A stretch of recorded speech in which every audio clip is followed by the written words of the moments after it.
નમો ભગવતે વાસુદેવાય। અધ્યાય 16મો। કશ્યપે અદિતિને પ્રયોવ્રત કહ્યું। હે રાજા, પોતાના પુત્રો દેવોને સ્વર્ગ છોડીને ગુપ્ત રહેવું પડ્યું, તેથી અદિતિને સંતાપ થવા માંડ્યો।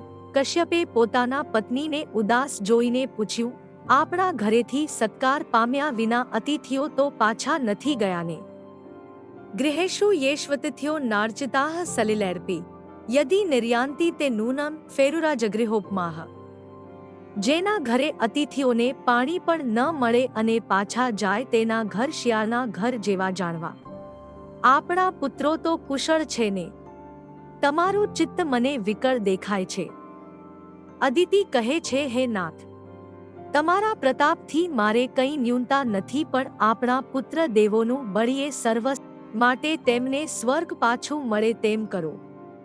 કશ્યપે કહ્યું, હે દેવી, ભગવાનને પ્રસન્ન કરે એવું બ્રહ્માએ મને 12 દિવસનું પયોવ્રત કહ્યું છે।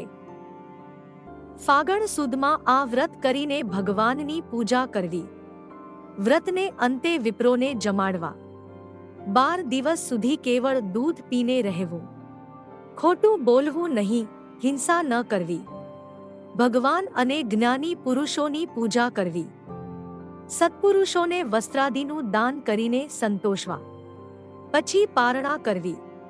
આ વ્રતથી યજ્ઞ, દાન અને તપ કરવા બરાબર ફળ થશે। ભગવાન પ્રસન્ન થઈને તારી ઈચ્છા પૂરી કરશે। 8મા સ્કંધનો 16મો અધ્યાય સંપૂર્ણ।